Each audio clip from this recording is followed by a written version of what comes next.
परंतु आता या कायद्याप्रमाणे 125 दिवसाच्या रोजगाराची गॅरंटी देण्यात आली।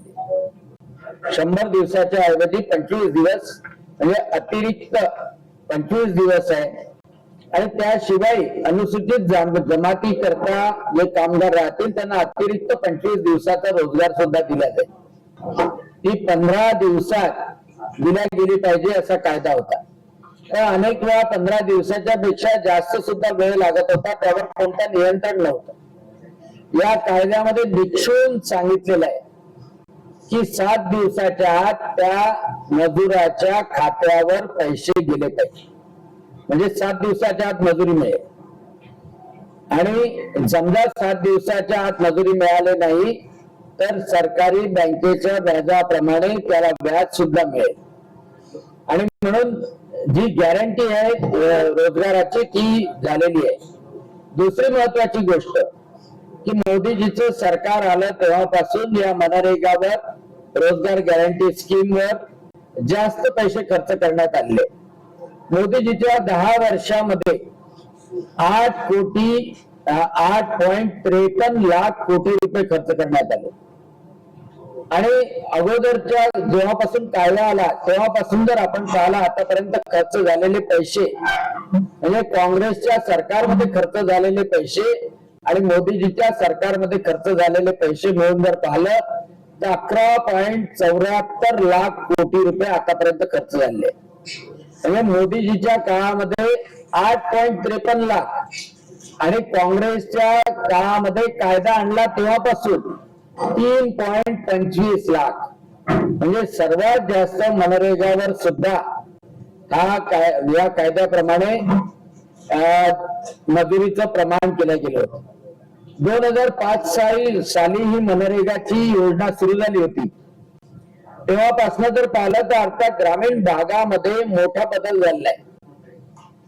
ग्रामीण भागामध्ये गरिबीचं प्रमाण 2011-12 मध्ये जे 25.7% होतं त्यावरून 2023-24 मध्ये 4.886% पर्यंत घसरलेलं आहे।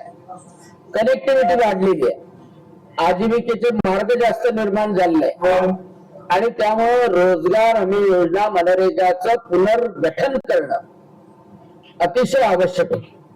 दुसरी महत्वाची गोष्ट अशी होती की मनरेगामध्ये आपण पाहिलं आपल्याकडे तर म्हण होती की रोजगार हमी अर्धे आम्ही अर्धे तुम्ही, आणि त्याच्यामुळे मोठ्या प्रमाणात भ्रष्टाचार त्यामध्ये होत होता। म्हणजे नुसतं खड्डे खोदण्याचं काम असो किंवा कोणतं काम केलं हे काम दाखवले सुद्धा जात नव्हतं। आणि या VBG रामजी मध्ये या नवीन कायद्यानुसार याचं मॉनिटरिंग अतिशय चांगल्या तऱ्हेने केलं जाणार आहे।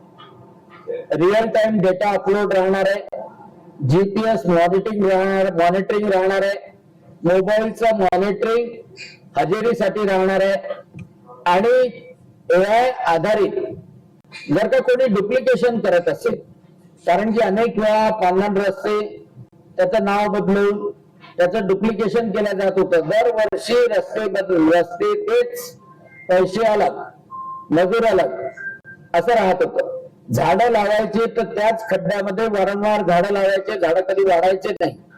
तर या आधारित फसवणूक शोध प्रणाली ही सुद्धा केल्या जाणार आहे आणि त्याच्यामुळे पारदर्शकता वाढेल। सर्वात महत्वाची गोष्ट की देशाच्या साठी या मनरेगाच्या माध्यमातून ऍसेट सुद्धा तयार झाले पाहिजे, स्थायी मालमत्ता तयार झाली पाहिजे। आणि त्यामुळे मनरेगामध्ये कोणते कामं घेतले पाहिजे तर मनरेगामध्ये ग्रामसभाच कामं ठरवेल, पण गतिशक्ती मंत्रालय जे आहे त्या गतिशक्ती मंत्रालयाच्या गाईडलाईन प्रमाणे कामं राहतील। आणि गाईडलाईन प्रमाणे कामं राहतील ती कोणते तर पाण्याच्या संबंधित कामं, जलसंबंधित कामं, जलसंधारणाचे कामं, त्याच्यामध्ये विहीर पुनर्भरण असू शकेल, चर असतील, म्हणजे जे नाला खोलीकरण असेल, शेत तलाव असेल, गाव तलाव असेल, हे सगळे कामं जलसंबंधित कामं यामध्ये घेण्यात येतील। दुसरं मूलभूत ग्रामीण पायाभूत सुविधा।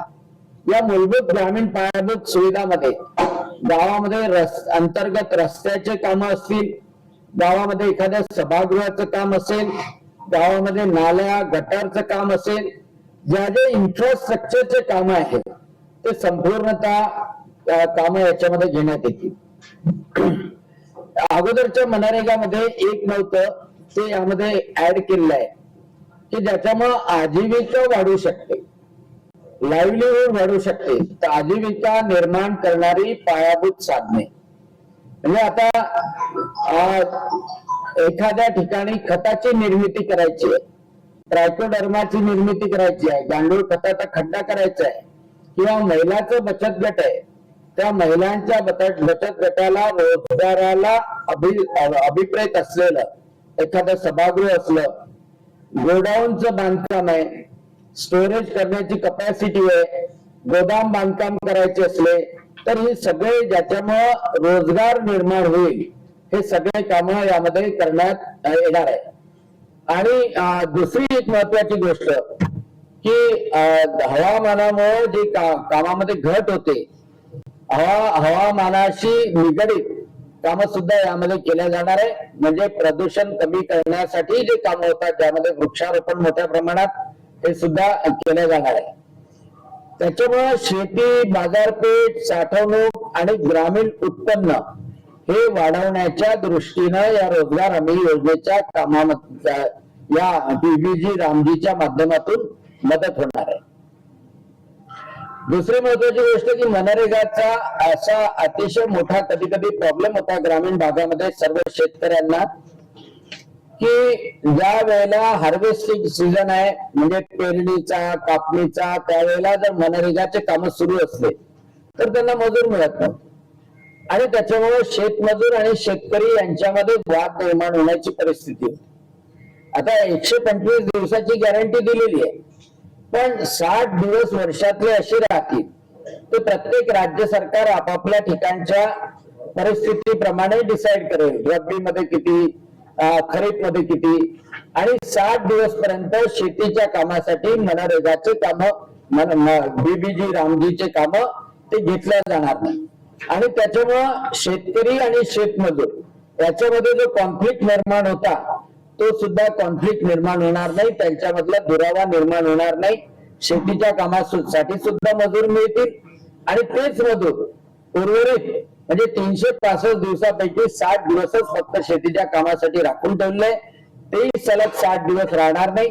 कलेक्टर त्याची ऑर्डर काढेल की आता पेरणीचा सीझन सुरू आहे जून जुलै महिन्यामध्ये, ते 10 दिवस मनरेगाचे काम राहणार नाही.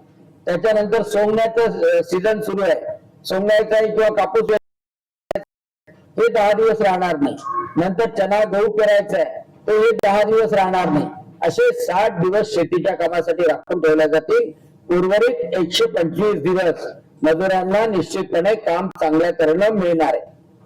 आता काँग्रेस याच्याबद्दल, काँग्रेस आणि विरोधी पक्ष त्यांना सभागृहामध्ये दिसलं की सगळं चांगलं आहे, परंतु याच्यामध्ये संभ्रम पसरवण्याचा प्रयत्न करतात आहे.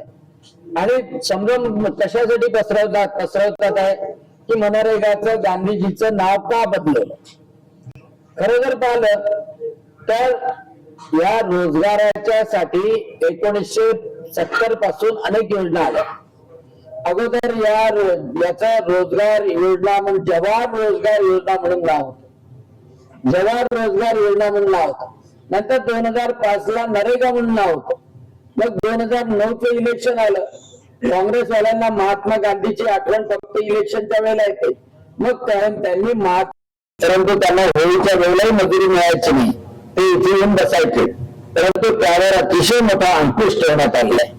आणि ते असंही दिसत होतं रोजगार हमी योजनेमध्ये की 80 वर्षाचा म्हातारा किंवा कुठे तुम्ही नोकरीवर आहे शहरातलं किंवा मोठा व्यापारी आहे त्याचं नाव बेमालूमपणे टाकलं जायचं आणि काही काही ते मृत लोकांची नावं टाकले जायचे, त्यांची मजुरी वसूल करायची. असं काही कंत्राटदारांनी स्वतः तो धंदा बनवून टाकला. म्हणजे काम मिळायचं नाही परंतु मजुरी निघायची. अर्धे तो करणारा आणि अर्धे त्यावर कंट्रोल करणारा अशा प्रकारचं चित्र निर्माण होत होतं. त्यावर सुद्धा अंकुश चांगल्या तऱ्हेने बसणार आहे टेक्नॉलॉजीच्या माध्यमातून. आणि म्हणून VBG रामजी बद्दल कोणताही संभ्रम राहू नये म्हणून संपूर्ण भारतभर म्हणजे मजुरांमध्ये, शेतमजुरांमध्ये, ग्रामीण भागामध्ये त्याचा विकास, विकसित भारताची संकल्पना राबवण्याकरता आम्ही भारतीय जनता पक्षातर्फे, NDA तर्फे जनजागरणाची मोहीम सुरू केली आहे. भारतीय जनता पक्षाने मला प्रदेश संयोजक म्हणून माझी नियुक्ती केली आहे. त्यासोबतच आपल्या विदर्भातले आमदार राजेशजी बकाने हे सहसंयोजक म्हणून आहेत आणि त्याशिवाय सहसंयोजक म्हणून संभाजीनगरचे मकरंदजी कोरडे, नंतर पश्चिम महाराष्ट्रामधले आमदार सत्यजित देशमुख, त्यानंतर कोकणामधले निमिषजी सावे हे सहसंयोजक आहे. आणि यामध्ये प्रत्येक जिल्हा पातळीवर अशीच एक यंत्रणा निर्माण केली आहे की ते जनजागरण करतील. प्रत्येक आमचे जिल्हाध्यक्ष इथे आहेत, रविराजजी देशमुख, इथे आमदार प्रतापदादा अडसरे, आमदार केवलरामजी काळे, आमदार वानखडे साहेब आहे आणि नगराध्यक्ष सुनील चोतमलजी आहे. परंतु ही Choose from thousands of realistic voices to use in your content. पक्षाचे पदाधिकारी यांनी घेतलेली आहे.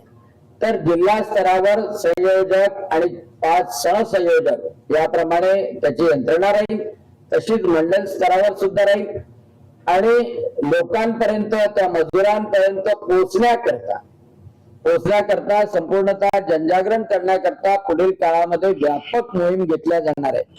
त्यामध्ये ट्रॅक्टर रॅली असो, त्यामध्ये बैलबंडीचं पूजन असो, किंवा जे मजूर ज्या कुदळीनी काम करतात त्या कुदळीचं पूजन असो, गावामध्ये चर्चासत्र असो, लोकांना हे ट्रान्सपरंटली कसं आहे हे दाखवण्याकरता सुद्धा याचा प्रचार आणि प्रसार केला जाणार आहे.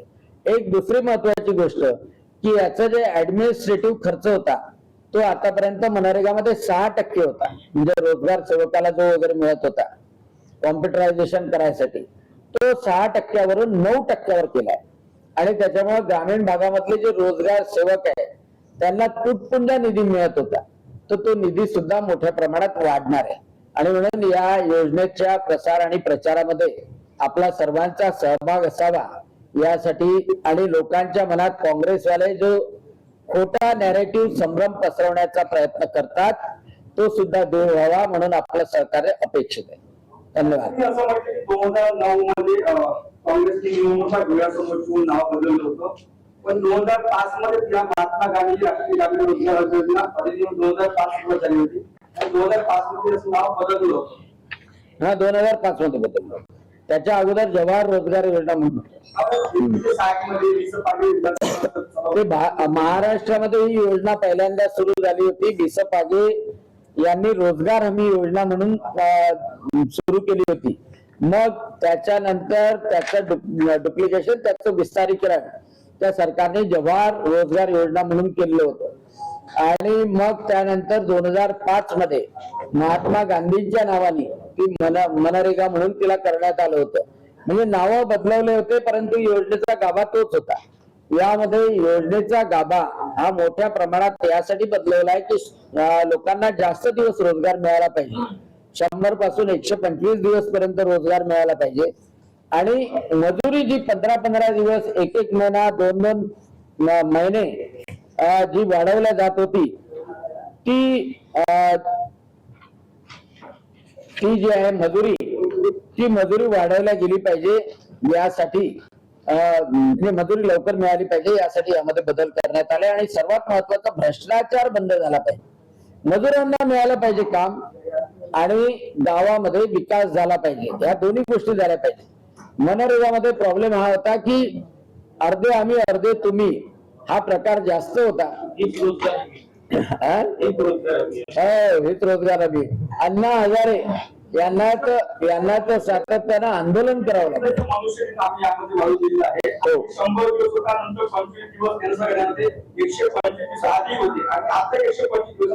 नाही, आधी नव्हते 125. 100 दिवसांचा तो होता, 100 दिवस आकाश दिला होता. म्हणजे 100 दिवसापर्यंत काम मागणी होतं हा ग्रामपंचायत नंतर मग 100 लाखांचा 25 दिवसाचा हा तहसीलदार देत होता दुसरा, असं 125 दिवस होते. त्यामध्ये कसं होतं की 100 दिवस केंद्र सरकार देत होतं आणि उर्वरित दिवस जर त्याचे तर राज्य सरकारवर ती जबाबदारी होती. म्हणजे उर्वरित दिवसाची राज्य सरकारवर जबाबदारी होती. आता केंद्र सरकारनेच 125 दिवस केले आणि त्याशिवाय आदिवासी भाग असेल, समजा मेळघाट सारखा भाग असेल तर त्यामध्ये 25 दिवस अजून जास्त. दुसरी गोष्ट अशी की राज्य आणि केंद्र सरकार यावर अंकुश ठेवणार आहे, तर मग आता ग्रामपंचायतीमध्ये कोणता रोज आला नाही, मग ग्राम रोजगार सेवक आपल्या मनमानी कारभार नंतर मग तुमचा व्हिडिओ येईल, मग कलेक्टर तोपर्यंत सगळं मोबाईल. यामध्ये संपूर्णतः ग्रामपंचायतला अधिकार दिलेले आहे. ग्रामपंचायत स्वतःचा पूर्ण वार्षिक आराखडा तयार करते. कसं होतं मनरेगा किंवा नरेगामध्ये की जे मनाला येईल ते कामं टाकले जातात आणि मनाला येईल ते कामं टाकल्या जात होते म्हणून विजिबिलिटी काही नव्हती, म्हणजे काय प्रगती झाली दिसत नव्हती. आता गावाचा संपूर्णतः आराखडा, ज्याला आपण TIP म्हणतो, म्हणजे प्रोजेक्ट इम्प्लिमेंटेशन प्रोग्राम, जो गावाचा असतो तो पूर्णतः तो तयार केला जाईल. तो BDOच्या मार्फत राज्य सरकारकडे केंद्र सरकारकडे एका डॅशबोर्डवर पाठवला जाईल. तो गतिशक्ती मंत्रालयाच्या प्रमाणे आहे का ते चेक केला जाईल आणि तो आराखडा फायनल होईल. म्हणजे जो गावांनी पाठवलेला आहे, गाईडलाईन त्यांना दिली जातील की जलसंधारणाचे कामं केले पाहिजे, आजीविकेचे कामं केले पाहिजे, पर्यावरणाशी संबंधित कामं केले पाहिजे आणि पायाभूत सुविधा निर्माण झाल्या पाहिजे. नाही तर मग खूप दिवसपर्यंत काम केलं आणि गावातले रस्ते तसे राहिले, अशी परिस्थिती निर्माण होत होती. आणि म्हणून या 4 गोष्टीला महत्व देऊन कामं केल्या गेले पाहिजे आणि मग त्याप्रमाणे गावामध्ये जे एका वर्षात कामं झाले त्याचं इव्हॅल्युएशन सुद्धा केलं गेलं. त्याचं इव्हॅल्युएशन होत नव्हतं अगोदरच्या काळामध्ये, ती इव्हॅल्युएशन यंत्रणा नव्हती. यामध्ये ती इव्हॅल्युएशन यंत्रणा सुद्धा निर्माण केली आहे. आपली नियुक्ती झालेली आहे त्याबद्दल सगळ्या मीडियातर्फे आपलं खूप खूप अभिनंदन. पण आपली जी नियुक्ती झालेली आहे आता काय जबाबदारी यायची, म्हणजे मेन जबाबदारी काय यायची? VBG रामजी योजना लोकांपर्यंत पोहोचवणे, गावागावापर्यंत पोहोचवणे, त्याबद्दल जनजागरण करणे आणि कोणी जर त्याच्याबद्दल खोटा संभ्रम निर्माण करत असेल तर तो खोटा संभ्रम दूर करणे, गावागावातल्या युवकांना, रोजगार सेवकांना, ग्रामपंचायतच्या सदस्यांना, सरपंचांना अॅन्युअल प्रोजेक्ट प्लॅन जो बनवायचा आहे त्याबद्दल प्रशिक्षित करणे, या सगळ्या जबाबदाऱ्या आमच्या समितीवर. आपल्या ट्रायबल एरियामध्ये जे स्थलांतर वगैरे जास्त होत आहे त्याच्यावर मग अंकुश ठेवण्यासाठी मग आपण काही करणार आहात का? निश्चितपणे याच्यामुळे स्थलांतरित थांबेल, त्यांना रोजगार मिळेल, त्यांच्या गावामध्ये प्रोजेक्ट निर्माण होऊन म्हणजे आजीविकेसाठी परमनंट त्याच्यामध्ये केंद्र सुद्धा निर्माण होतील. म्हणजे आता समजा बांबूच्या संदर्भात आहे, बांबूच्या पासून वस्तू बनवण्याचं केंद्र असेल तर ते सुद्धा यामध्ये घेता येईल आजीविकामध्ये. योजनेमध्ये मोठा बदल झाला, पण 60-40 रेशो आहे कुशल ऑफिसर कामाचा. त्यामध्ये कुशल कामाचे पैसे मोठ्या प्रमाणात राज्य सरकारकडे होत आहे. त्यामध्ये विहिरीचे कामं असतील किंवा बांधकामाचे कामं असतील, म्हणणं जे थकीत राहत होते पैसे, आणि म्हणून याच्यामध्ये ट्रान्सपरंट आणि इमिजिएट पैसे मिळाले पाहिजे, 7 दिवसाच्या आत पैसे मिळाले पाहिजे. कुशलचे काम सर्व कुशलचे.